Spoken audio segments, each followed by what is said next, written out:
Hello and welcome everybody back once again to World of Racing. Tonight, a little something different for everyone who's used to the old Wednesday nights and Thursday nights. Tonight, we have the GT3 League beginning. Round 1 of the GT3s starting up here tonight.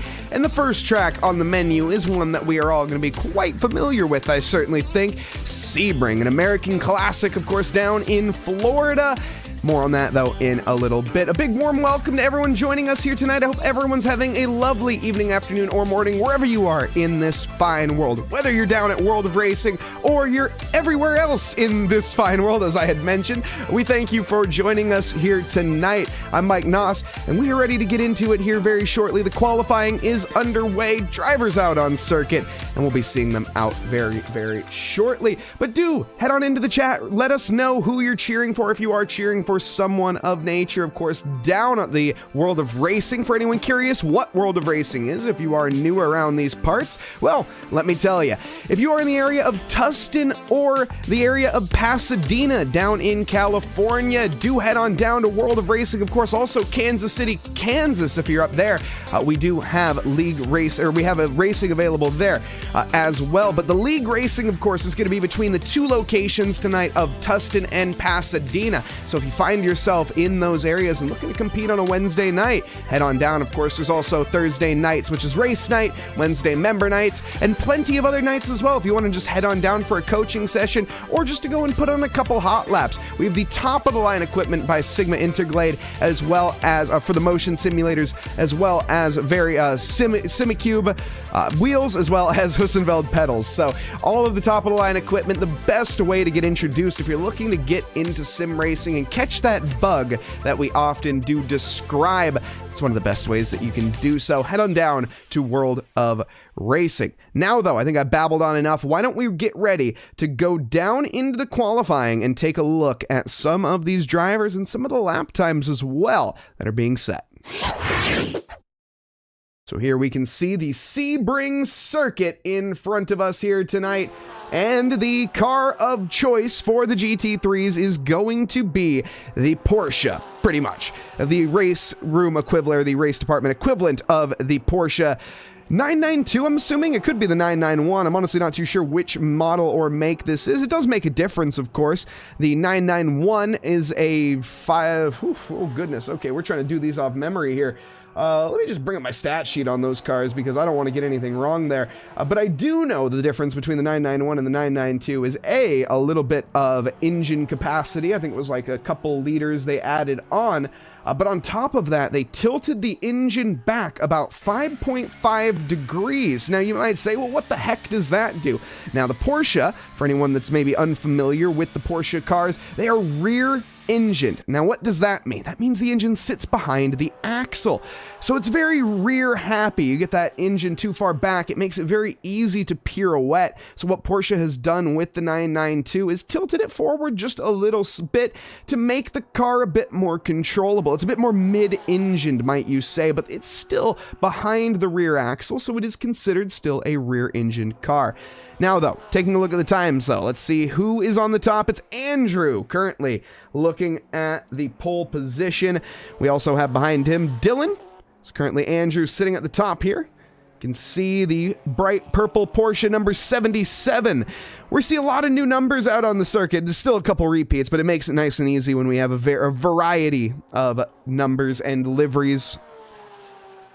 Sebring, though, one of those real racers circuits. As often everyone knows, there's the 12 Hours of Sebring that gets hosted here annually. It's been hosted ever since 1956 as well. And except for in 1974, because of the energy crisis, it has run every single year, being the longest running endurance event in the USA. It also was converted from a World War II airfield. It was initially Hendricks Army Airfield, used to train B-17 bombers in World War II. Hopefully, we don't see any dive bombs or any maybe kamikaze-like moves, might you say? That's not what we're looking for out here. We're hoping these drivers are ready to roll, but it still does incorporate some of the initial runway. In fact, this is part of the back runway. This the start-finish straight uses remnants of the original circuit from back in 1950. It's heavily changed since then. The current layout of this circuit is 3.7 miles or 5.9 kilometers. The old Sebring layout was a heck of a lot more than that.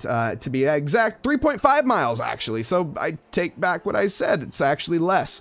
But it is a bit of a weird looking circuit. It looks like a, well, hangar base, to be honest, which shocker. They just basically converted it over, and one of the fun facts about Sebring is this tarmac has never been repaved here either, so it's a bumpy one at the best of times. Nevertheless, when you get off circuit there and have a bit of issues rejoining, so we hop on board here with our pole sitter. This is Andrew, currently sitting at the top of the time charts. What does he have left in the bag here? Down into the braking zone.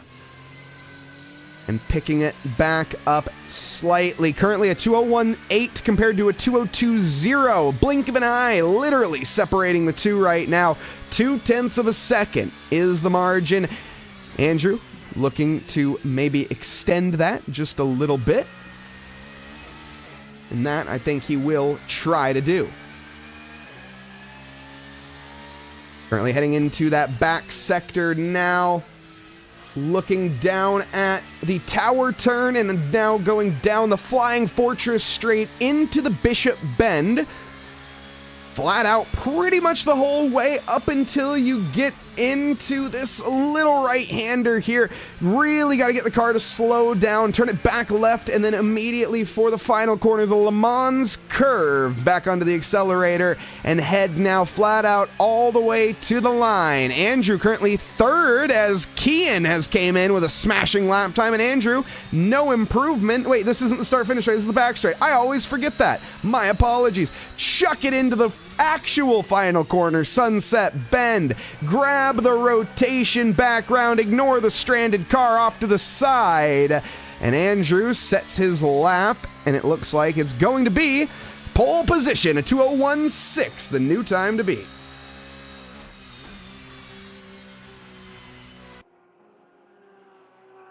And there is our pole sitter's car. Kian, though, out of nowhere. Kian Balbus, second fastest right now. And Andrew currently still in pole.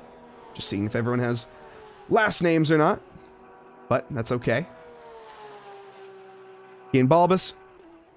Hopefully I'm pronouncing that correctly. Going into the mid-sectors now of Sebring himself. Let's see if he can find any forms of improvements. Continues on with his lap. Nice reminder, of course, Andrew, the son of the owner of World of Racing, 11-year-old karting driver Andrew Janis, currently out there trying to win this GT3 league, or at least set it alight. But right now, third quickest behind Robert, and now Dylan Hilger. Welcome into the pole sitting position, and look at those margins. 2 minutes, 0.7, 2:01.4, 2:01.6, 2:01.6. The top four splitting hairs practically. Dylan really the only one quite a bit ahead of everyone else. Robert, though, just trying to hang on by a thread to his position. Andreas, another driver that I haven't mentioned here yet tonight, one that we've seen countlessly times up towards the top. Is he going to be the likes here tonight? Heads to the line, the number 5. Currently sitting 5th, stays 5th quickest. Nick, behind him, 2:02.9, heading to the line himself. Do we see an improvement here? is qualifying. Still about 6.5 minutes left to go. Any drivers out on a flying lap once the checkered flag falls will be able to complete one, but no drivers will be able to start a lap after. We have Terrific Box in chat cheering on Tim. Tim currently sitting down in okay, my apologies for Tim down in 10th position, 11th position now. Tim Gookin and back into pit lane. Pay no mind. Wait, which Tim? There's two Tims. Oh goodness. Terrific Box. Which Tim are you supporting? Is it Tim or is it Tim Gookin? Let me know. Hopefully I'm pronouncing that correctly. My apologies if I'm not. Tim, though, just good old Tim to the line. 2:03.8's the time he has to beat, and there's no improvement just yet. Up at the top, Dylan, though, takes the reins of pole position and looks to extend his lead, a 2:07 to a 2:007. Look at the margins, tens of thousands of seconds separating the two. Tim G.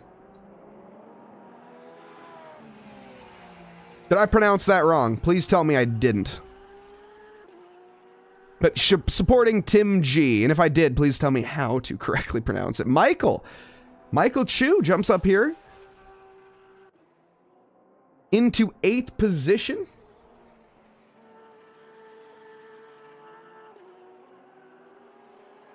As I just also, you know, want to... Zhao. This is Zhao, I think, right? This is not, yeah, it's Zhao? Michael Zhao, I think? Oh, goodness. I do apologize to anyone that I do butcher their names here tonight, but we're gonna go with Michael Zhao, because I think that's how you would say that. I'm not an expert, though, when it comes to language, as I'm sure chat has found out thus far, but... I am Mike Noss, and welcome along to everyone joining us. We do thank you for putting up with my slight butcherings, and hopefully everyone enjoying the racing. That's what we're here for after, or anyways.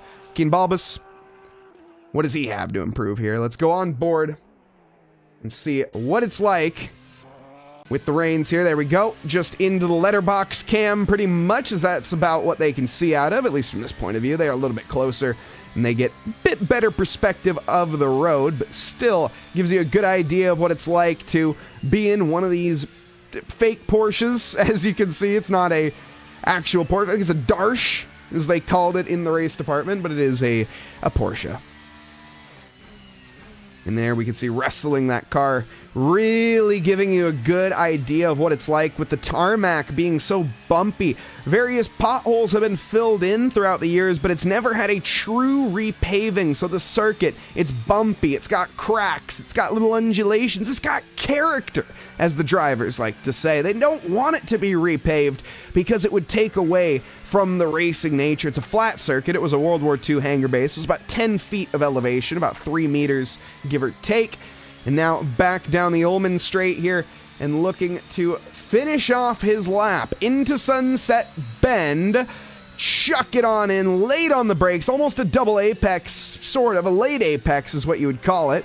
Onto the accelerator very early. The car just battling to step out. And Kian heading to the line now. Balbus, what do we have? It looks like it's going to be still enough for P4. A 2 minutes 0.9. Robert, 2 minutes 0.7, 2 minutes 0.6, and a 2 minutes 0.6. The top four separated by 3/10 of a second, separating the two. The commentator napkin math coming in clutch. Tim G was the one that crashed, unfortunately. Yes, it was. Tim G back out on track, though, I think, and improving. Yes, here is Tim G. Why don't we go on board? 2:05.2. Oh, goodness, side by side. This is not what you want to see in qualifying. I think that's Lee. No, that's not Lee. Oh, goodness. We turn away for a second, and disaster has struck. It was Risa.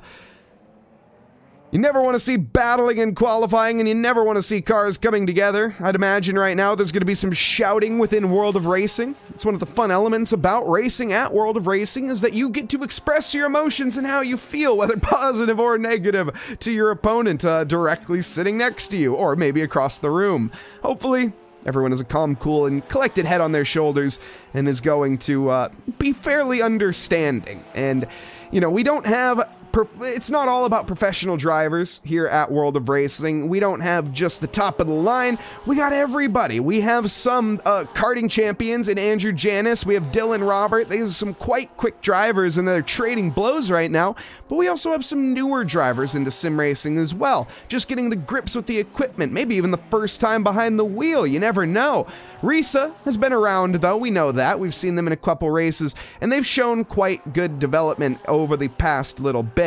It's just all about consistency and learning how to rein these cars in, especially when you're driving on a Sigma Interglade motion simulator. It's a bit different than just driving on your typical sim. Heck, it's a lot different than driving your road car.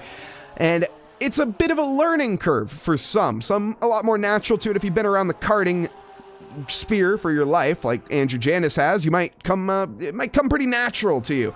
But a lot of people having to learn the ropes and try to get it in, and that's why World of Racing offers coaching as well for a very affordable price from some top-of-the-line sim racers, and you can learn how to drive yourself, and that, of course, is one of the biggest talents in America. Not enough people do so.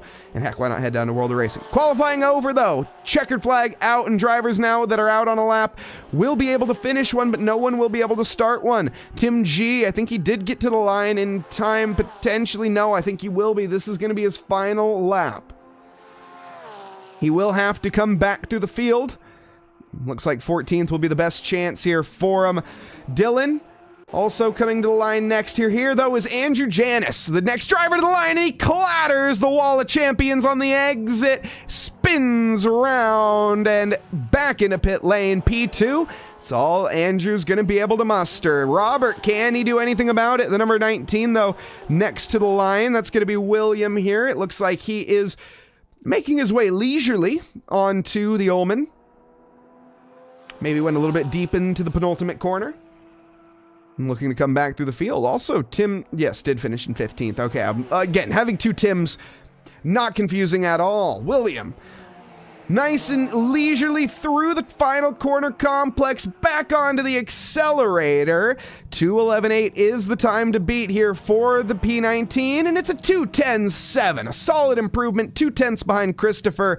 Christopher, 2:10.5. Do we see an improvement on their final lap? 2:08.3, solid 2 seconds found there on the final lap. Heck, you keep that up and you'll be the fastest within about 6 laps. You know, diminishing returns and whatnot. Pay no mind to the man behind the curtain. Either way, Lee, next to the line, Lee Muse. What did we have for him? As he is going to be coming around, actually not next to the line, excuse me. The number 13 or P13 of Bradley has already come to the line. Ryan up, not next to the number 11. Tim is up next. The imposter Tim. No, not imposter Tim, just Tim. Andrew also jumps up to second position. Nick into third, actually, ahead of Robert with a dead even time. Nick and Robert, dead even going into this race. Oh my goodness. Our front pack is going to get set alight, I feel. And I worry what's to come, but also I am absolutely thrilled and ready for it. These drivers in pit lane here just going to be taking a quick little break before we get out to the Sebring circuit. And then war can go out as these drivers get ready to take to the old Bomber Base tarmac. This track also has some Hollywood connections. Back in 1965, the movie The Great Race was filmed here. Be honest, I've never seen it. I was born in the year 2000. So it, doesn't really apply to me that much, unfortunately. But hey, it's a fact nonetheless. And that's what we're here for, right? Here we go, though. We're actually here for the racing. I know that. And the racing is about to begin. All of the drivers lined up, 19 on the field. Dylan on pole position with Andrew alongside. It's a bit of an untraditional start with a standing start. 6 red lights are on, and we will go green, green, green. Dylan gets the jumped on by Andrew as he goes to the outside now and is going to have to commit the long way round. It's going to be Lewis Hamilton onto Fernando Alonso. Dylan covers it off. There's clattering and contact into the first corner, but both cars hold fast. Robert trying to capitalize in the background now. Is he going to look to the inside potentially here of Andrew? It's going to be the outside of Janice, and he's not going to get the move done. Kian almost finds himself a position for free. Back in the background here, Ahmad and Tim having their little bout. Everybody seems to be green running except for Oran, who spun round into the grass. He got contact. Ryan also found the grass, and it looks like Brisa potentially. No, Ryan round again. Careful, hold your brakes. Everyone there, head on a swivel. Looks like, oh, Andreas, oh goodness, the bowling pins are falling, and there are cars all over the circuit. Battle for the lead as Andrew takes the lead over Dylan, but Dylan fending it back to the inside. He's gonna go a little deep. Andrew trying to fight it back. Switch to the left, switch to the right. He's weaving around more than a knitting grandma and into the tower curve now. Has to settle it back just a little bit. These two clearly not wasting any time. It's only a 20-minute race in race 1 tonight, and they know that it's a sprint. But in order to make the checkered flag, of course, to finish first you have to finish. These two giving each other quite the hard time early on. So is Robert and Tim. Robert getting the move on to Tim for 5th position, the 2023 car through, and looks like he's going to be trying to walk away with it as well.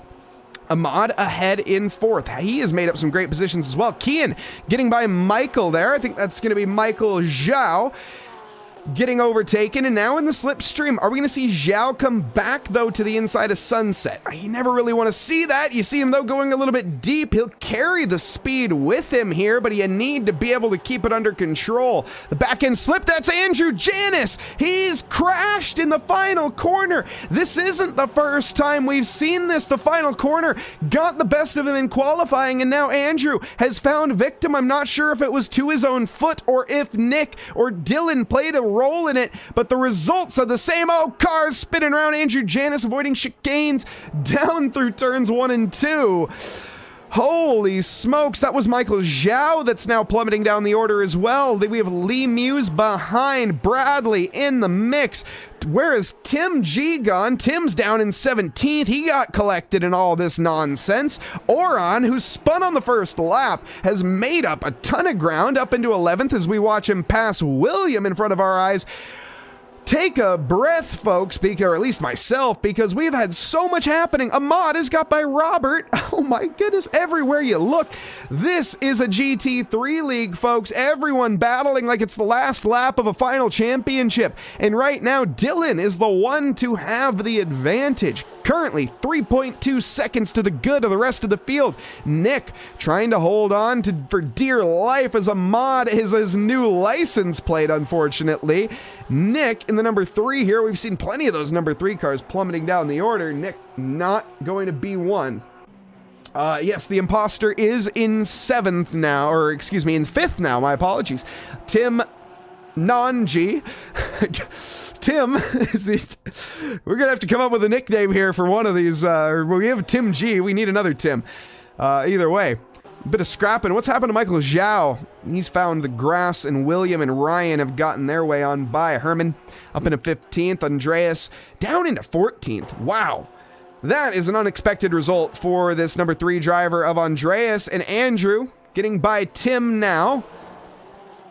That'll be welcomed by one person in chat, and welcome as well by, of course, the man on screen, Andrew Janis. Fastest lap set by Dylan Hilger as he climbs away with the lead right now.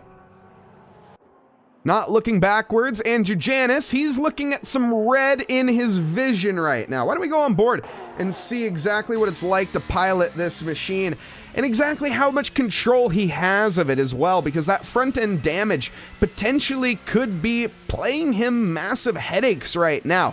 The grip will be less underneath those wheels. The back end will be a lot more likely to slide out because the front isn't there to catch it.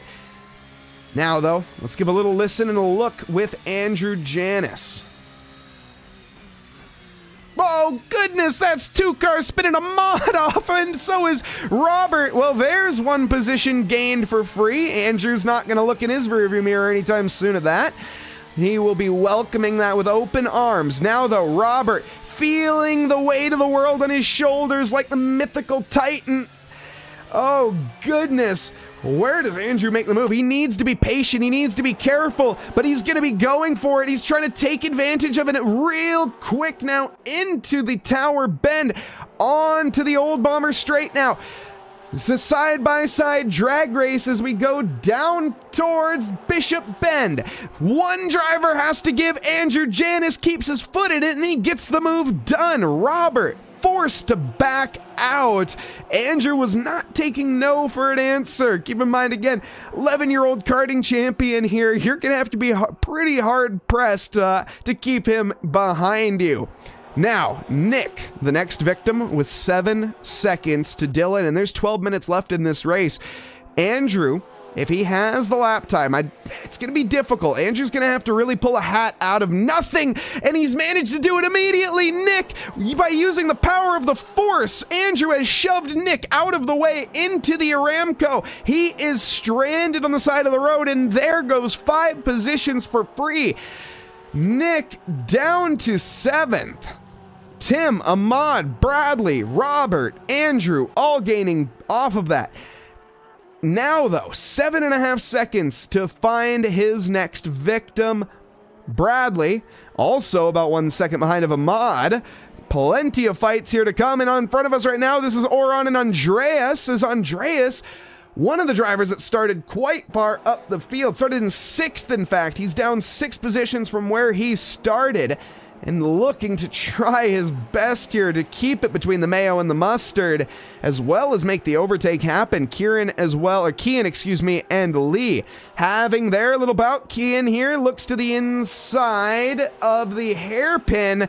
He's going to have to go late on the brakes, but he should be able to get it done here if he's cautious enough, and it looks like he is. Great respect from both drivers as Lee leaves plenty of room. In fact, it's basically country miles worth of room right there, and immediately, Kieran's going to check out in the next postal code. Lee, he has not received the message just yet, and Oren looking to slide into his DMs as well. Very soon, at least.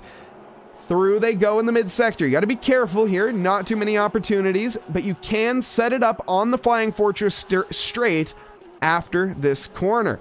Down, though, through the Le Mans, or up to the Le Mans curve after Bishop Bend, it's very difficult to make moves. It's very tight.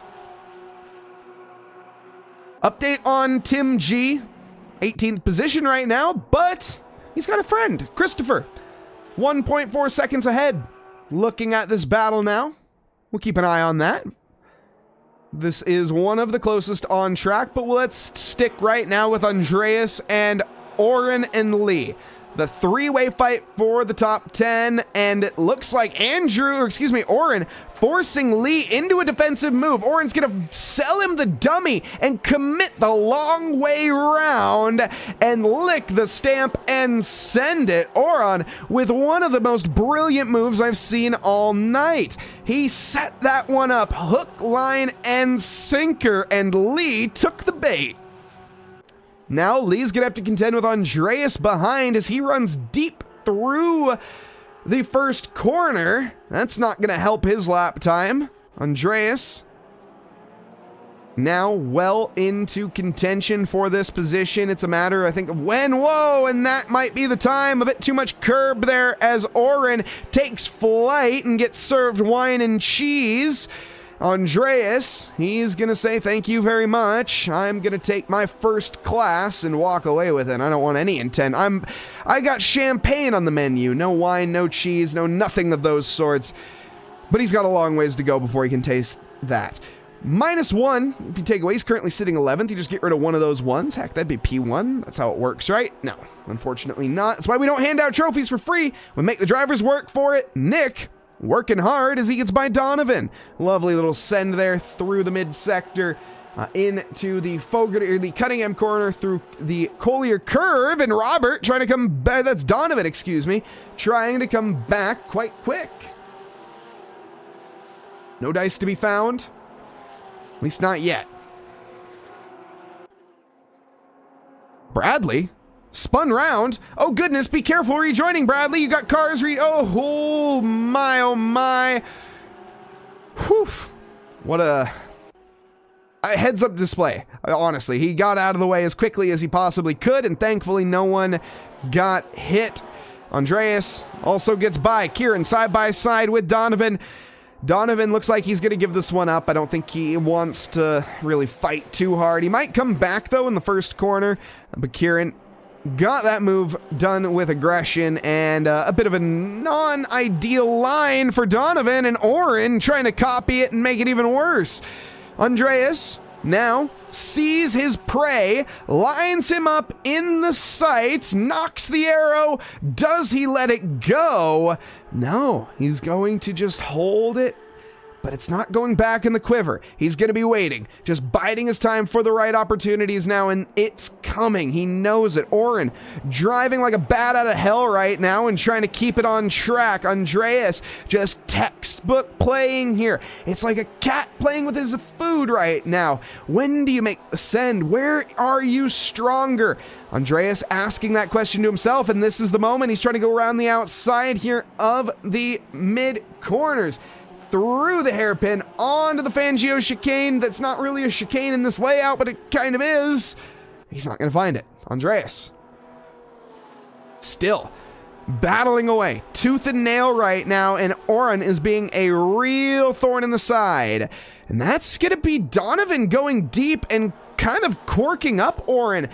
This is the very last thing that we wanted to be finding if you are in the 53 car. You do not want anyone impeding on your lap times or making your day any harder than it needs to be, as Andreas is already trying his best, but right now it almost feels like he's wrestling the ocean.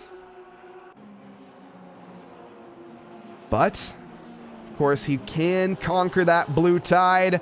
Oh, and deep goes Donovan. Back down to the inside goes Oren and Andreas, slipping and sliding though for Oren. And this, Andreas, is going to be his best chance. Turns the headlights on. The inside firmly covered though, and now to the outside. Andreas, the long way around, has the overspeed and has it laid on the brakes, but is it too late? Has he gone too far off the circuit? No. He's placed it perfectly, and Oren smacks the wall. Andreas with a tank slapper. What? How did that happen? Oh my goodness. Both drivers, I don't think there was contact from either of them. It was just two self-inflicted errors. And now Bradley gains positions. Kian gains position. I think I've called him Kieran about 10 times right now. I am so sorry, Kian. And Nick is now under threat from Kian. What is going on right now? Looking up the order, Dylan still leading, Andrew in second, and Robert in third. They look like they're going to be staying there for the foreseeable future, but Andrew has closed that gap down quite a bit, to be fair. It's just, we know, it's one thing to catch, it's certainly another thing to overtake, but with the way these drivers have been going for overtakes, it's quite ambitious. I need status on Tim G. Yes, sir or ma'am. Tim G. 16th he got by Christopher. My apologies. There was that battle that was going on, but it's still going on. Christopher. Wait, that's not Christopher. That's a different car. That is Risa? Is that Andreas? I don't know who that is, to be honest. It's Nick? No, it's Nick. Yeah, it's Nick. Okay. So Nick and Tim now nip and tuck out on circuit together. Nick's got himself a nice little rear gunner, and Tim has a slipstream help. So he'll be looking to try to gain his way up, but 15 seconds be quite difficult unless Risa has a mistake, which they do, and Tim now could find themselves playing roles here with Risa. So Tim G's race not over just yet. He's still got about 3 minutes 33 seconds to go, and there is ground to make up. There is a light at the end of the tunnel. Kian Gosh darn it. Kian, I am so sorry. 2 minutes, 0.8 compared to Nick's 2:01.0. That's 2/10 difference for anyone doing their napkin maths. And with that, you need to find a little bit more. Kian here, just waiting, and you're running out of time. It's not going to be your friend right now. Father Time is your enemy. Oren, same story here. This is starting to turn into a race to forget. Oren started in 9th. He made his way all the way up the field, battling for 4th and 5th. And since then, he has unfortunately placed his car wrong more than one time. And now, with withstanding a bit of damage, the Porsche engineers not going to be too happy with his efforts. But either way, still a nice night. Top 10 finish would be welcome. But Ryan, not too far away, Ryan Herman, as well as Lee Muse. So a three-way fight here to finish this off. We're not done racing yet, folks. Ahmad and Tim. Imposter Tim, might you call him. Or maybe the real Tim. You never know, to be honest. Trying, though, to keep Ahmad at bay. 8/10 is the gap right now. We'd like to keep it that way, but Ahmad quite intent in the other. He wants P4. I'd imagine there will be some rooting against him from certain chat members, but that's okay. We're here for it. Heckling or cheering. Just obviously, you know, not negative heckling, but there's nothing wrong with a little bit of heckling. That's what makes sports fun. Ahmad, Tim, final 4th position fight here of the night, and Tim has gone into deep. That's his best sum 41 impression of the night, and in the final corner, you never want to find yourself off track. Ahmad side by side with the inside line with the overspeed.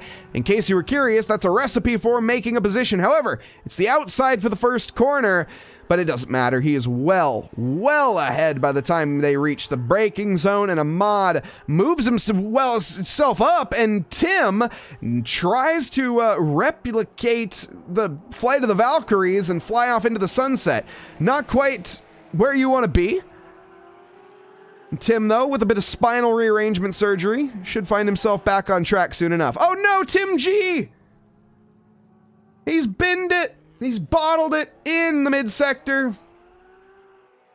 And back out on circuit. Risa was quite close, but now out of touch. Barring any other incidents, obviously, which, heck, anything can happen in racing, and it normally does. We will see, but it's looking like this is going to be the final lap no matter what. I think Andrew Janis will be, Dylan, my apologies. Dylan will be taking the checkered flag on this lap. Nicholas Andreas Bradley in a fight right now.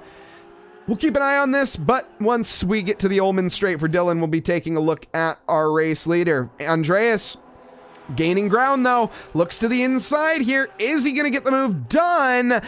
Signed, sealed, and delivered the package. Andreas, he's known as the postman. Great move done there to move himself up into 12th. Bradley, without much of an answer. Dylan, though, our race leader from the word go, pretty much. Well, minus the mistake from Andrew Janis, takes home the victory for round 1 of the GT3 League at World of Racing. Andrew Janis, mistakes were made early on lap 1 in the final corner, but it was an incredible charge through the field. Gaining 3 positions back to finish in 2nd is a hard charging effort, no doubt. Robert finishing off in 3rd, Ahmad 4th, Tim coming home in 6th, Nick in 7th with Kian close behind in 7th, Donovan 8th, Oren in 9th, Ryan in 10th, Lee in 11th, Andreas taking home 12th, Nicholas 11th, Bradley how did I go in reverse? Whoops. Andreas in 12th, Nicholas in 13th, I can count, Bradley in 14th, Risa in 15th, Tim G in 16th with Christopher in 17th, Michael Zhao in 18th, and William bringing up last but not least, number 77. Great efforts, but they're going to have to try a little bit harder in the next one for some more positions. Great job all the way around from all the drivers, though. And what a race 1. No restarts required here tonight.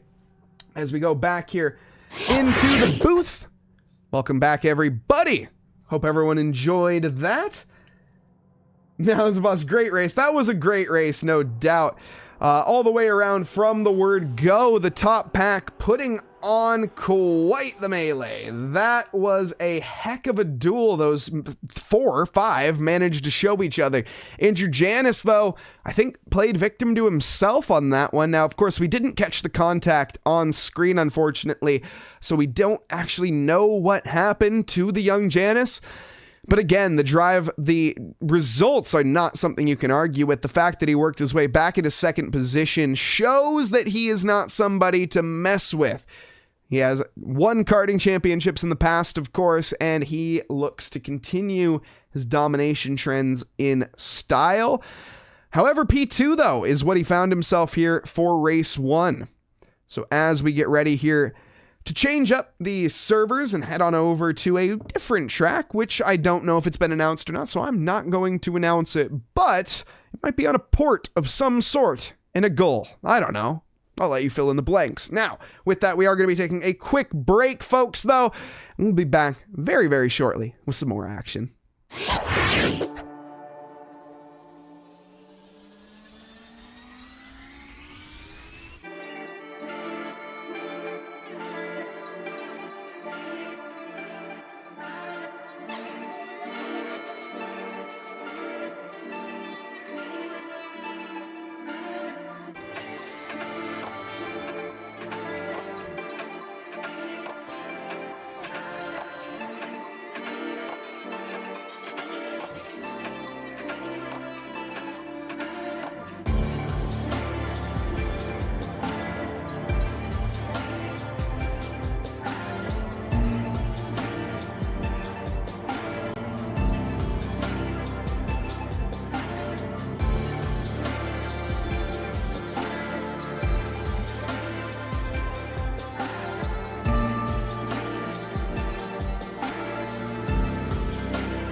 And welcome back, everybody. Hope you all enjoyed those lovely beats by Chris Larande. Head on over to SoundCloud, Larande_alpha, if you guys are interested in getting some more lovely beats by Larande. Now, with that, let's talk a little bit about the previous race. Dylan, the man on top, he took the win over Andrew Janis. Dylan qualified on pole and Andrew close behind, but wasn't enough after Andrew's mistake on lap 1. Robert took home third, and then Ahmad just consistently, silently worked his way up the field to take home fourth position. Now we are currently waiting for the servers to go live, and we're just going to be getting into it very, very briefly here. And actually, as I literally said that, the servers went live, which is always great to see. So big shout out there down to World of Racing for getting everything going. Everyone's on land, keep that in mind. So any one technical difficulty is amplified by a factor of 20. So big shout out to them. If you guys are down in the SoCal area, head down to the Premium Sim Racing Center in World of Racing, either in Tustin or in Pasadena, the two locations in California. We also have one in Kansas City, though. If you are in Kansas City, Kansas, and looking to have yourself a good time, head on down to World of Racing to go and get yourself a try on the Sigma Interglade motion simulators, as well as the Simicube and Hussenfeld setups, which are top of the line for what you can get right now. And of course, it gives you a nice little shot if you're looking to get yourself invested in sim racing, or if you've never tried it, never even driven a race car before, or even a go-kart, and you want to try out something new. It's for all ages. Everyone can do it. Even, like I say, Andrew Janis, 11 years old, and there are all the way up to 70-plus-year-old drivers that I know myself that are still driving. So get on down to World of Racing and get into sim racing. That's just of course, that's what I love to share, is my passion of sim racing and racing in general. And that is, of course, one of the ways to do so. Now, though, the race of, well, Sebring is done, and we get ready to head down to Portimao, one of the more difficult circuits, it is to say. So we're going to be seeing, hopefully, a bit of clean racing, but I'm expecting a bit of contact. I'm expecting a bit of drivers missing braking zones here and there, because this is a tough track at the best of times. It's a track that has a good portion of elevation change throughout the entirety of the track. You're going to find 295 feet or 90 meters of elevation throughout the 15 corners, 9 to the right and 6 to the left that these drivers do have to tackle. So it's a constant roller coaster, quite literally, by the sense. These cars always going to be seesawing at the wheel, always going to be having some form of action to contend with. And on what is more of a motorbike-centric circuit, low curbs, meaning these drivers can cut track limits quite tight, but you got to be careful not to invalidate. Also, over 300 bird species can be found in the area as well, some of which including the common blackbird, the osprey, bar-tailed goldwits, as well as various widgeons that can be found in the area. But though, I've spoken enough, I've babbled on enough now, let's get on down to the circuit and check out Portimao.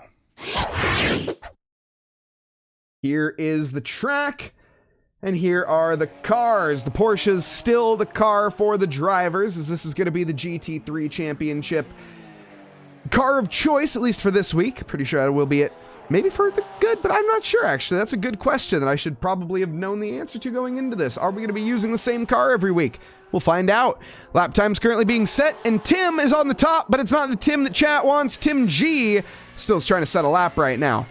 Look at the traffic and look at the elevation. Let's go on board with Andrew, who's just set the pole position lap of a 143. Drivers have got their sighting laps in, but you can see Andrew overcooking the first corner, and I'm pretty sure that's what you call an invalid lap. He'll have to be trying one more time on the next go. Janis, invalid. Tim, up next, though, to the line. Let's go on board and see if he can do anything better. Let's go into the actual on board. There we go. And we got some cheers in chat for Lee as well. Love to see that. Lee, currently no time on the board, but let's go on board here. This is Portimao with Tim. So, going through the first corner here, long right-hander into this awkward first corner. Now, all the drivers are going to have to tuck up pretty tight, but you can make a send here into Lagos if you are quick enough, if you're going to be opportunistic enough as well. But now, settle in for the long ride in a straight line down to the Torre VIP, or Torre VIP section. Onto the brakes, downhill braking zone. So tricky to get right, especially if you're on the inside trying to make a move. It's real easy to go late and clatter into the side panel of your opponents. Now uphill braking, change it up once more. Long right-hander coming through Samsung and back onto the accelerator, down towards the Craig Jones corner. Light right, a light left-hander, pretty much going to be flat out in these cars, I predict. Yeah, easy-ish flat. I think it was fully flat through there. Tim, a little off line as you have to get the car fully to the left, and there, a little over rotation. That, folks, is what you call a Porsche moment. The Porsche back end started to go, and once it starts going, good luck trying to catch it. You are going to be finding yourself facing the wrong direction, more than likely. We had a chat, though, about Lee. Let's go on board with Lee Muse and see what it's like on his cam here. This will be the dash cam. You can see the gears climbing as we go up the hill here. We haven't seen this part of the track as we go up towards the Portimao curve. And then back down the hill once more. Deep braking zone for the next corner, but right now just a light lift before you have to get hard onto the brakes. Uphill, off camber, the car wants to wiggle around when you're getting on the throttle and wants to go right. You have to fight the car to go left. And again, right-hander now, you were fighting it to go left, now you have to fight it to go right. As this is the nature of Portimao, just a constant seesaw of the wheel. You don't even have enough time to think, nevertheless, actually process all the information around you. Long acceleration zone through Gulp and onto the start-finish straight. It's a long run down to the braking zone. Lee, though, to the line. Are we going to see an improvement up into fifth? A 1:47.7, about 4/10 behind Bradley. Not a bad lap, and certainly nothing to shake a stick at.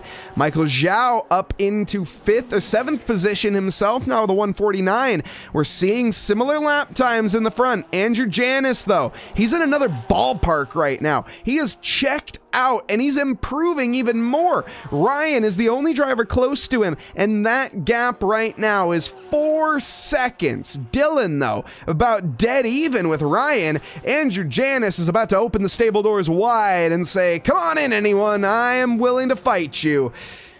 No one, though, is entering. Andrew Janis looking like quite the intimidating figure right now. Portimao, more of a karting. You know what? I wonder if it has something to do with the fact that this is a tight, twisty, windy circuit and plays into Andrew's strengths, as he is a kart driver. Ryan, a little bit of a pirouette. Don't mind him. Dylan is gonna just wave as he goes on by and say, no worries, mate. I'll take your position from you. Happily, I will gain the time. Let's see, though, if the dream can become the reality right now as we go around the final corner. It's a long acceleration, but we are gaining massive amounts of time. The lap times are closing down quick. 2 wheels there off, almost like a go-kart. These Porsches, very reminiscent of a go-kart. The track, reminiscent of a karting track. In fact, hold on, chat. Now I'm going to have to ask you this one because I don't have this in my fun facts. Isn't there a miniature Portimao karting circuit inside of Portimao? Someone's going to have to fact check me on that one, but I know that that's a thing that exists on a racing circuit somewhere. I think it's here. In fact, we're going to Google that. But in the meantime, we're going to go on board with Dylan while I do Google that, and we can give a nice little listen here to that flat 6 engine in the back as it sings.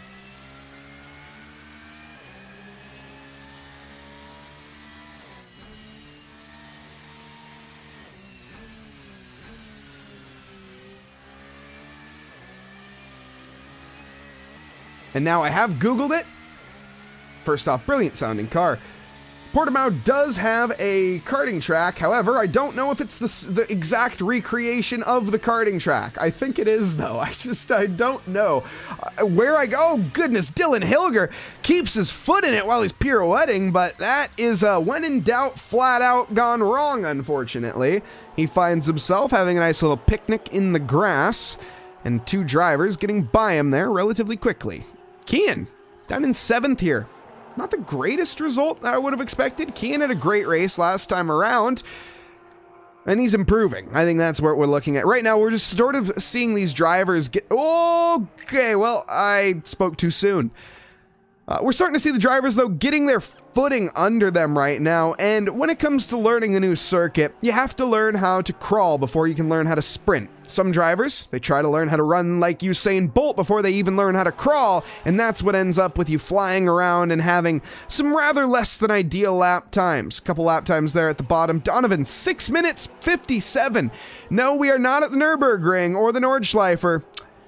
We got to improve a little bit. Donovan, we know he has the pace from Sebring. He was extremely quick, maybe a little inconsistent, but it's about dialing it back a couple percent, finding the limits, and then getting a crucial banker lap in. Because these drivers like Lee, like Lee and Tim, they at least have gotten a time to put themselves in the mid-pack and close to the top 10. They'll be working their way back up. And of course, there are going to be points on the line. This is a GT3 league. That means that every position matters. And come the end of the championship, these drivers will have to decide where exactly they're going to fall, of course. And with that comes practice, but also comes a bit of luck. And right now, Ahmad, 145.1. Solid improvement with Nick at a 145.3. So the front pack chipping away right now, but Andrew Janis clearly put something else in his Wheaties this morning that nobody else did, and I think it might have been goat milk? I'm not sure. But whatever it was, it's resulted in a 3-second difference in lap time to the next driver, which is almost unheard of if you are not a fan of racing. Side-by-side action between Ahmad and the number 9 here. I'm assuming... I actually have no idea who that is, as it's the number 16 on the side. Okay, well, it's clearly not number 9 then. But the two drivers going line astern down the start-finish straight. Certainly not what you would want to be doing in a qualifying session, but it's where we found ourselves, and unfortunately, Ahmad Sultani walks themselves off, cuts the circuit, and returns to pit lane, I think. Tim down in 7th, Tim G in 5th. Look at that.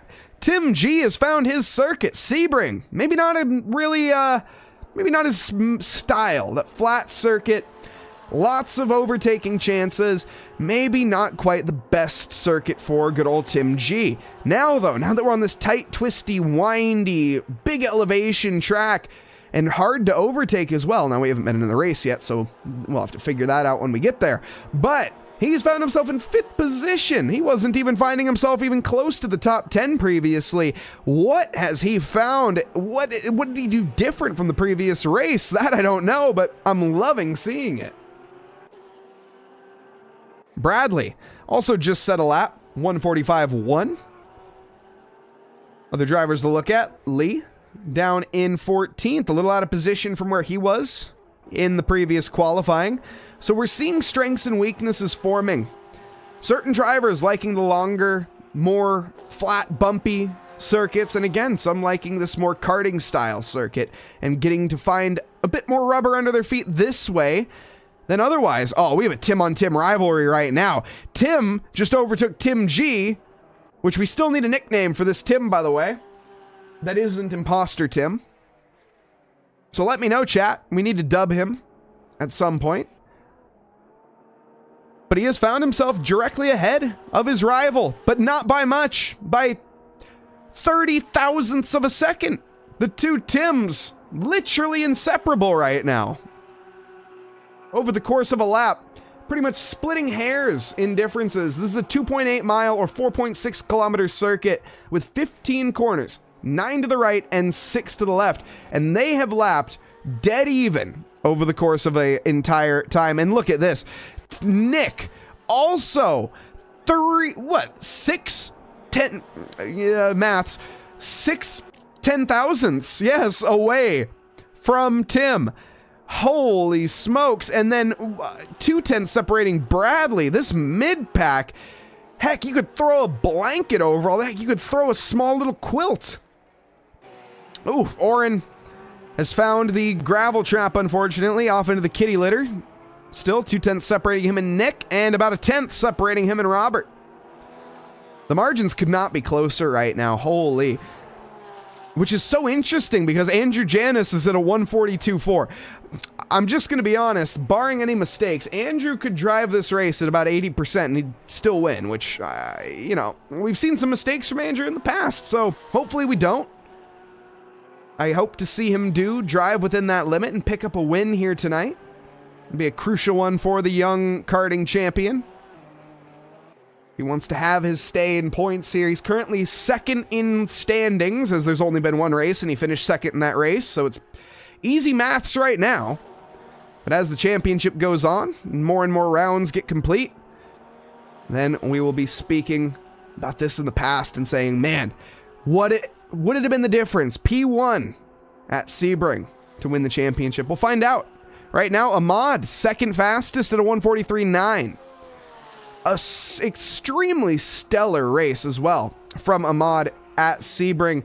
Plucked himself down to a 4th position, which basically was just off of the back of consistency. Not putting a wheel wrong. Everyone around him slipped on a banana peel. He didn't.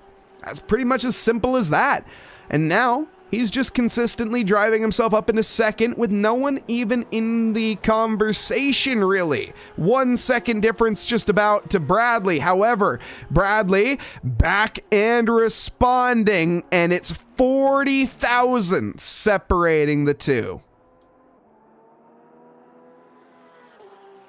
You couldn't script this, folks, if you tried. Lee now has found himself improving over Dylan up into 13th position, also taking flight, and gaining up next to Andreas. It's lucky number 13 for some and unlucky for others. Lee Muse, let's see if he can stay here or if he can gain some more time. 3.5 minutes left in qualifying before we do end this session. Head on over to the race, and then we have a 20-minute bout to settle the score between the field, the GT3s.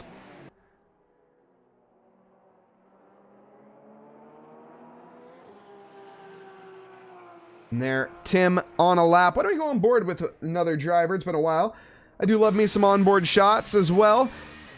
Through Portimao, the windy, twisty sectors. Tim, what do we have here? We've already been on board with Tim, haven't we? Why don't we go on board with P8, Kian, who's going, no, that's not Kian, excuse me, the number 8. I want to go with the man in the, currently who's going through the first corner complex, but we'll go on board with Kian. Why not? Because he is about to start a lap himself. Andrew Janis does improve up to 142.4.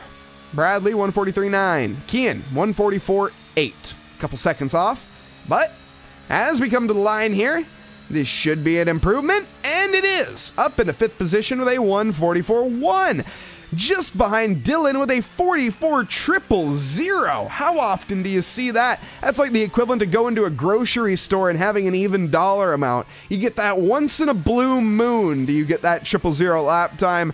Now Dylan, I'm sure he's quite happy with that time. However, I don't think he wants it to stick around. He'd like to improve, but it doesn't look like he will on this lap. Currently bottlenecked behind, is that Robert?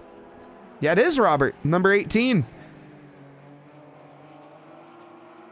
So really trying to give a hurry up to Robert right now, who's also not improving on his lap, but I think both drivers have ruined their lap, so I would like to see Kian, I would like to see the car behind here just back off and wait for a bit of a gap to form and then go for another flyer.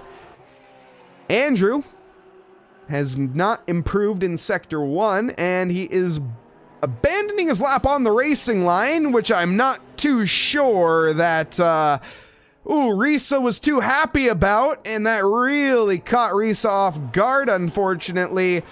And they get ended up into the grass, parked on the side. Careful on the rejoin, careful on the rejoin. Okay, everybody's alive. Oh, Andrew Janis isn't, though. He's off in the gravel.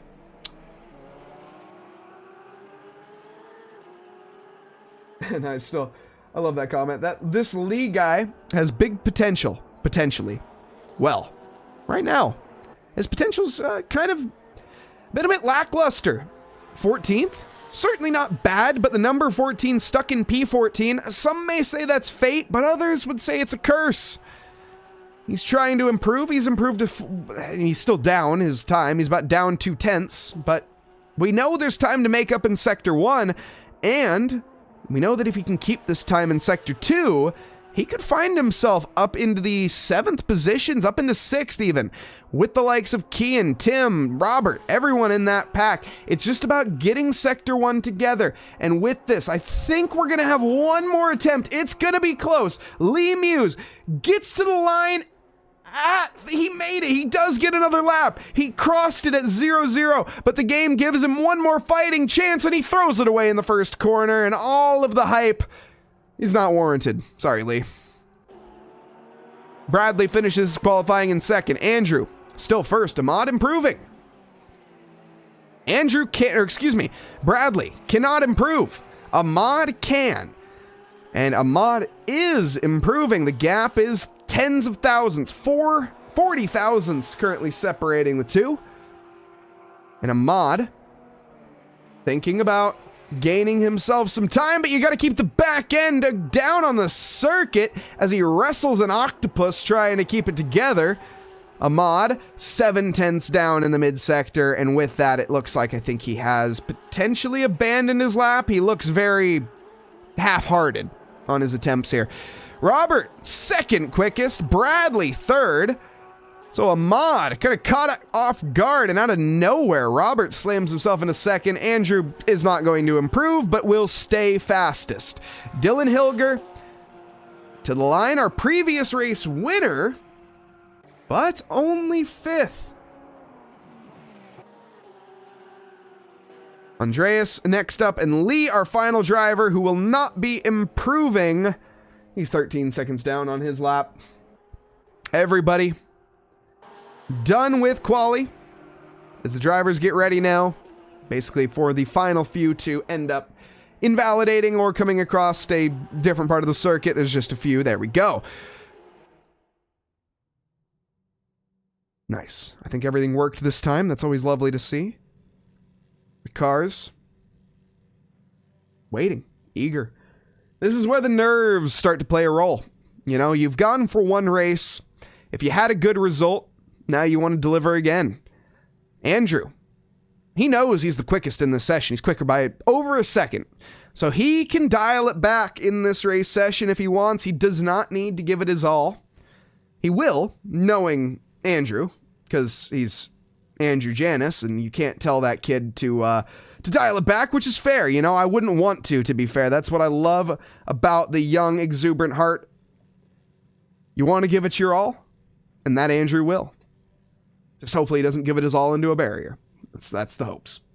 Now, though, Robert behind with Bradley in the background. Ahmad, again, another driver that has just done off of consistency, in my opinion. I don't think there has been a spectacular performance necessarily from Ahmad. I don't think he's gone and really done a showstopper anytime, but he's just constantly there and a thorn in the side to the rest of the field. And everybody needs to give a little respect to that man up in the front. But here we go, folks. The cars lined up. 2x2 Noah's Ark formation. It's a standing start for these Porsches. Race 2 of the GT3 League, 18 minutes on the clock. And we are green, green, green. Andrew Janis gets away well this time compared to last. Robert, though, will have the inside down to the first corner, but I think it should be all advantage Andrew, unless, no, not late enough. Everybody else slotting in closely behind. Bradley trying to gain ground as well. Looks though like Dylan's going to be making a send potentially. Down to the inside though goes Ahmad, and the Dark Horse gets along and gets by. Driver to keep an eye on again. Tip your hat, Ahmad. Bradley side by side with Dylan, seeing what he can manage here, and it's a race restart because apparently behind there was a couple yellow flags. So, let's re-rack them and restack them, folks. And let's try that again. Andrew Janis just has to do what he did again. It's that simple, right? Well, let's find out. 18 minutes on the clock. Race 2, Portimao, about to be underway. Robert, second position, Andrew in first. Green lights are, all 6 lights are on, and we are green, green, green. And Andrew with another stellar start. Robert not going to be able to answer as we go down into the braking zone of the first corner. Bradley also gets himself away nicely this time. Ahmad trying to gain his ground back. He stole the change out of the pockets of a couple drivers in the previous one. This time he's trying to do it again, down to the inside. It's a 2-for-1 special alongside Bradley and Dylan. Get your foot on the throttle. Ahmad, though, gets bumped and banged around. It's clattering left and right. Still 3 abreast. Ahmad has to check to the gravel, though, and back out. Kian dives to the inside, though, of Dylan. There's contact. Ahmad, the door is opened wide again, and he's going to run out of the stables with all of the horses. Ahmad, an opportunistic as ever driver, but Kian here also getting in the mix. Excuse me, Ahmad dropping down the ranks. Kian is involved. Andreas back down. Ahmad has crashed with Ryan.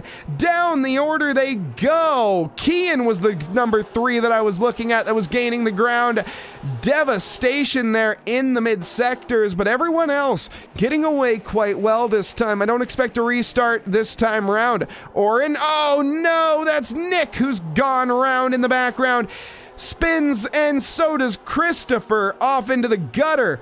Michael Zhao in 10th, Tim in 9th, Nicholas in 8th, Andreas, Oren, Bradley, Kian, Dylan, Robert, Andrew. That's your order from the bottom 10 up. Where is Tim G? Tim G is down in 13th position. He has fell down the order quite a bit as well. Looks like he's gone wide and trying to hold on. Nick has spun once more. Chaos, carnage, calamity on the opening lap, but Oren getting away quite well and looking to make moves here. Now Bradley, the next victim, into the first corner, down to the inside, downhill braking zone, off the curb, and he's a spinner, unfortunately, into the rough. Now though, Kian trying to stay alive. This will be the game of survival. Is everyone just trying to keep it between the mayo and the mustard, on tarmac, on track, and not facing the wrong way. Plenty of drivers have come a cropper already. Now we're seeing Nicholas to the outside.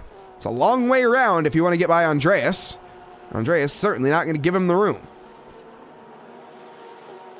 Tim, though, licking his lips, biding his time, and seeing what he can make happen out of nothing potentially, as he's in the background right now, sitting in 8th.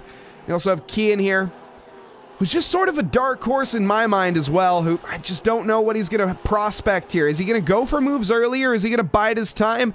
He has the pace, but he's also looks fairly content. Now, I mentioned Mr. Consistency, Ahmad. He has shown that he is human. And with that, of course, in the second race of the GT3 Championship, or GT3 League, he has dropped himself down into 19th. You hate to see it, but the battling rages on. Andreas gets by Nicholas. Maybe Nicholas, not going to give it up easily, but he's going to have to give it up eventually, as Andreas muscles his way by. No issues here for the 53. Andrew leads Robert, leads Dylan. Dylan, though, under threat from Kian, and Kian looking a bit more aggressive right now. Balbus, a bit quicker on the previous lap. There's a mistake from Dylan. Now, like a lion on the hunt in the Serengeti, Kian is looking to make a meal right now out of Dylan, and he's going to do it quickly. The question is, though, is Dylan going to break his leg, or is Kian going to have to claw his way into this one and make it a bit of a bloody mess? Let's find out. 15 minutes. Well, 13 minutes already. Oh my goodness, this race flying by already. 5 minutes has elapsed.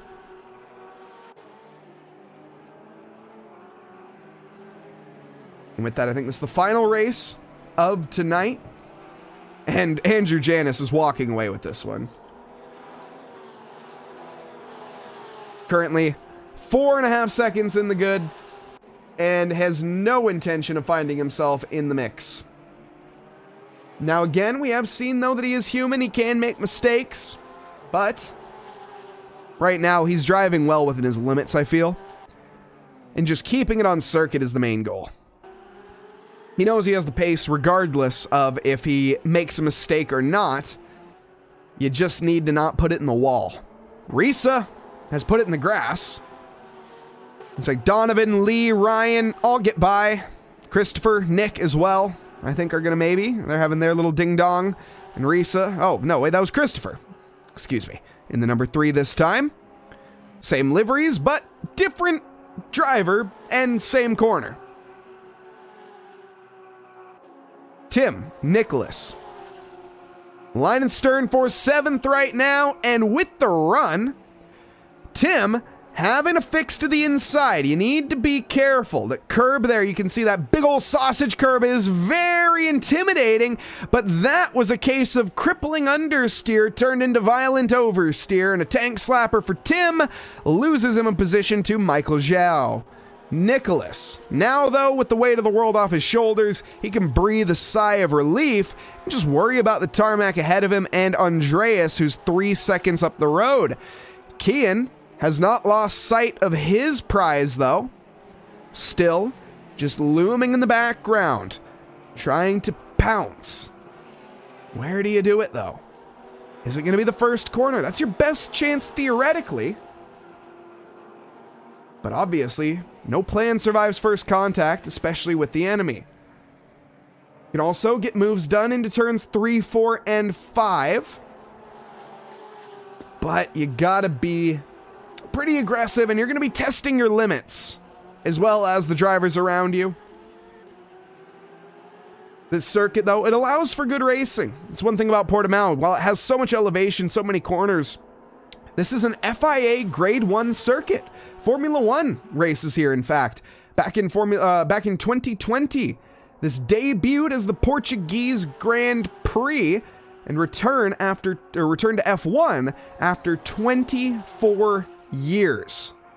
That's how long it took for Portugal to get a circuit back in F1. Now we have this track in Portimao, which is truly an absolute corker. It is brilliant. So much fun to drive around. And very tricky, to be honest. It's not an easy circuit. Now, let's talk track again. Dylan, someone I'm keeping my eye on, as well as Michael Zhao. He's climbing his way slowly up the order here, and with 3.5 seconds to Robert, he might be finding himself into 7th position soon.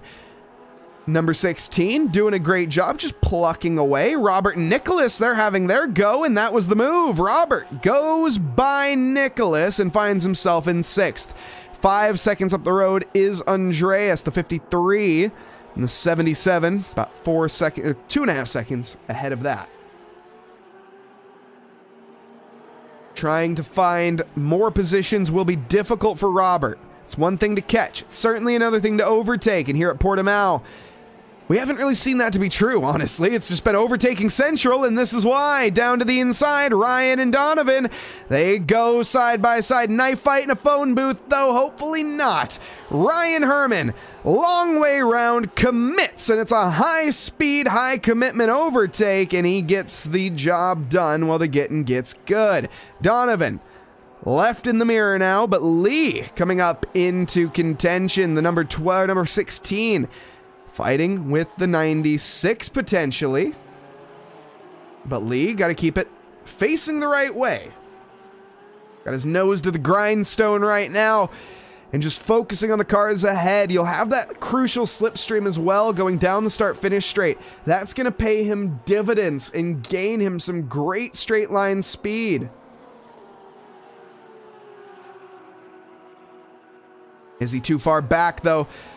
Methinks this time he is. Donovan, though, is not. He is right up to the bumper. The inside is surprisingly open, but the curb you have to be ever so cautious of. Ryan overshoots his braking zone, and Donovan not there to capitalize, mainly because Ryan took that speed token with stride onto the accelerator while you're off track. Heck, why not? If you're going to get penalized, you might as well gain the most advantage you can. I can respect that. It does, though, make Donovan's job a little bit harder because that gap has gone up to 0.6 now, but Donovan claws it back, a little bit of a lockup. That is unfortunately due to the nature of that downhill braking zone. You get on the brakes too late and you start turning the wheel, you're almost certainly going to lock up. You're asking too much from the tires. Your goal is to brake in a straight line. For those newer drivers out there that are maybe struggling with hitting their apexes, that could be what you're doing. And one of the crucial and biggest mistakes that I see from beginners is getting on the brakes while you're turning the wheel. For the most part, in these cars, you want to be braking in as straight of a line as is possible. And pretty much for the most part, that's going to mean in a straight line. I'm not going to go into the whole science of explaining it because I'm not a physicist and can't really explain it to the best, but my explanation is quite long-winded and I don't have time for that because there's only 7.5 minutes left and there's cars spinning. Ryan round. Donovan takes the long way and does gain a position because he kept out of trouble. Ryan loses 2 positions, now make it a third for good measure. Nick, Oren, and Lee all up 1. Lee, though, now within 9/10 of Donovan. I think he's going to strike when the iron gets hot. And that will be soon. Lap times are about dead even. What has happened here?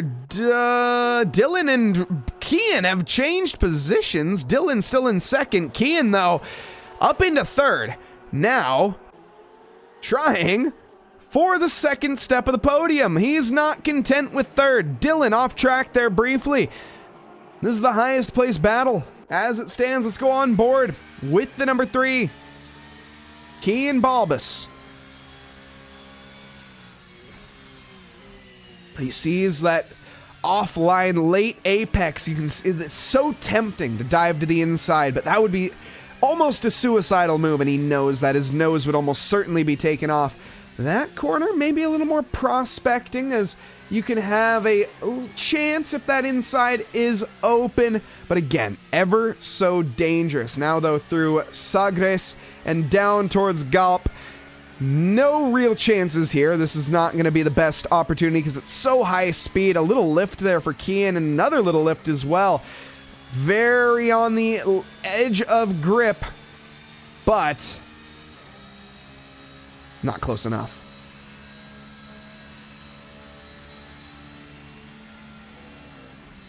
Looking, though, ahead. Just waiting for the weaknesses, waiting for the opportunities to posture themselves and look in his direction. But right now, not finding it. In fact, he's finding about a diminishing lap time. That's what he's currently finding. Michael Zhao gets overtaken by Tim. That happened awfully quick. I wonder how much fighting happened leading up to that. I don't think it was much. Michael Zhao, though, back to the inside. No, Tim. Deep. But he holds on. Ahead, Robert, side by side with Nicholas. Looks to the inside now of Torre VIP and locks it up. Gets the puff of smoke, but he gains the position for good measure. Nicholas left with his jaw on the floor pretty much, and Robert walking away into the Portuguese sunset. Andreas off circuit.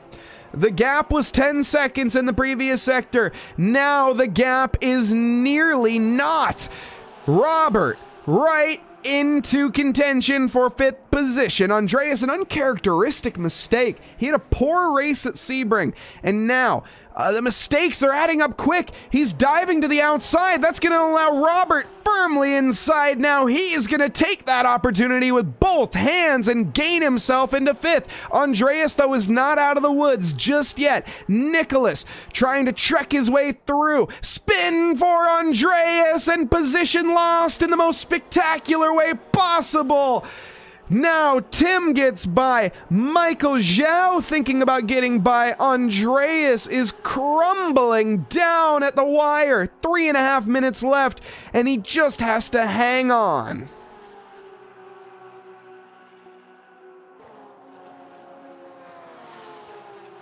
Back to the track, though, Andreas. Dialing back in. That's what you have to do at this stage, is lock in. Pretend like nothing happened, because it's so easy to get stuck in the mindset and see red. Unfortunately, he saw that tasty sausage curb and said, I'm fixing for that for breakfast. Little did he know it would end up with him spinning around into the infield and losing not one but 3 more positions for good measure. Down to 12th, Andreas is crumbling. He's almost stuck it in reverse and gone backwards at this stage. Up at the front, Kian and Dylan, still 7/10 and a wiggle from Dylan. Those little mistakes are going to add up because your tires, they're going to start graining, like rubbing an eraser onto paper. You pick up those little marbles on the end and it makes it ever so slippery and hard to break, which makes it even more difficult as you keep going. And that's oh goodness, English is hard. An accumulative effect. So the more you grain, the more, well, you're going to grain. Kian sees the weakness, but can he actually get the job done? Right now, Dylan is dealing with more pressure than a submarine, and I'm not talking about the sandwich. Down to the first corner. The gap, not close enough. 2 minutes left. Where do you make your move? Kian, faster on the previous lap by nearly a half a second. But Dylan Hilger pulling away. And crucial tenths are crucial tenths. We're getting down to the penultimate lap here. I think this is going to be the penultimate lap. Yes, this should be. I think our race leader, Andrew, is going to be starting it, which, yeah, and that's a name I haven't mentioned for about 15 minutes. Andrew Janis leading this race. That's about all there is to say. He was leading in qualifying, and it's a Grand Slam performance all the way around for this young man. And getting by some back markers, that could cause some strife, but there are no more back markers now for the rest of this race, more than likely. And Andrew Janis is going to be taking this one with a smile. P2 in the first race, and looking like a victory in race 2. That will put him tied at the top of the championship, no, because Dylan took the win in the previous race.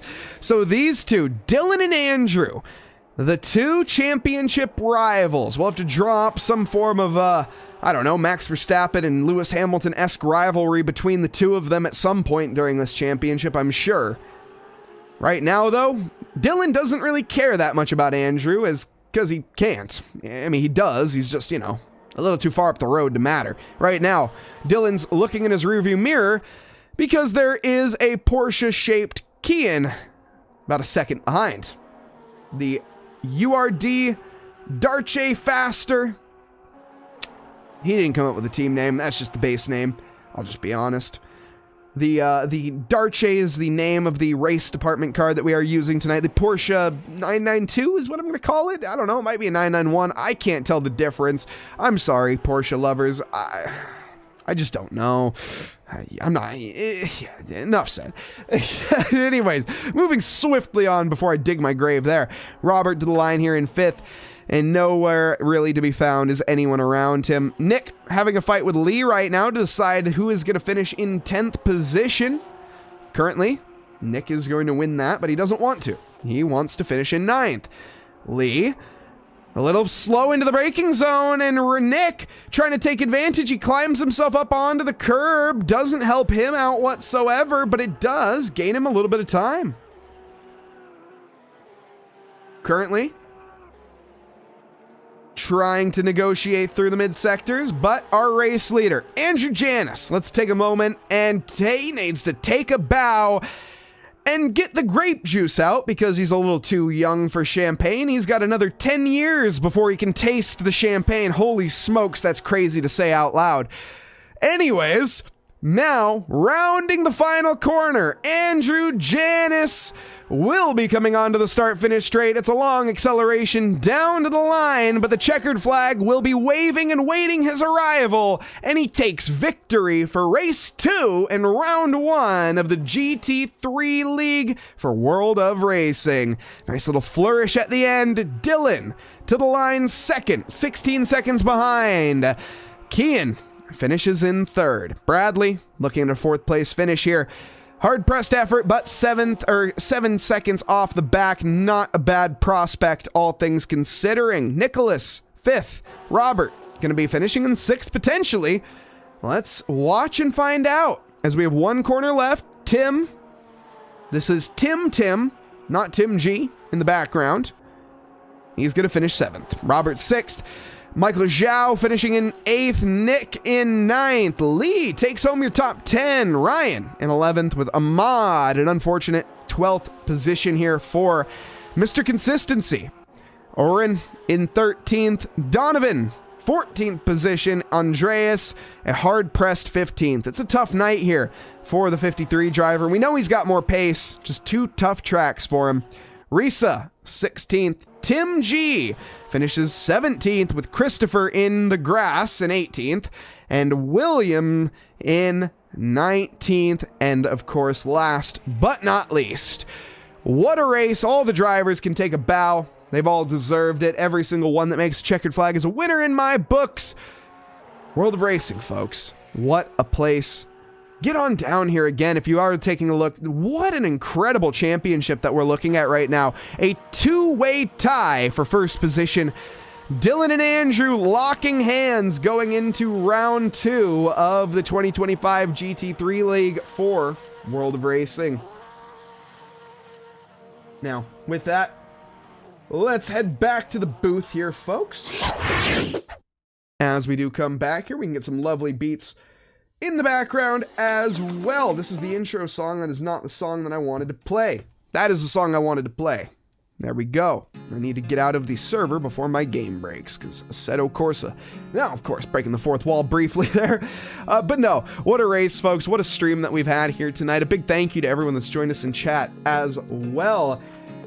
Just waiting here for confirmation that that was the final race of the night. And before that, of course, we will be getting ready to wrap up here very, very shortly. But again, the talk of the town, Andrew Janis as well as Andrew. Andrew Janis as well as Dylan.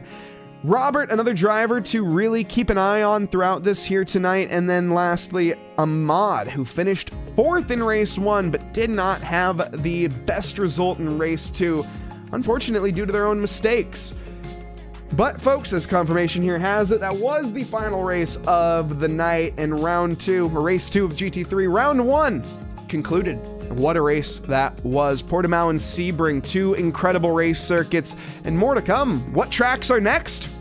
I don't know. Neither do you, folks. That's the beauty of World of Racing. No one knows what they're getting into until the day they get down there, just to give everyone a bit of an even playing field, to keep everyone on as equal of a footing as we can.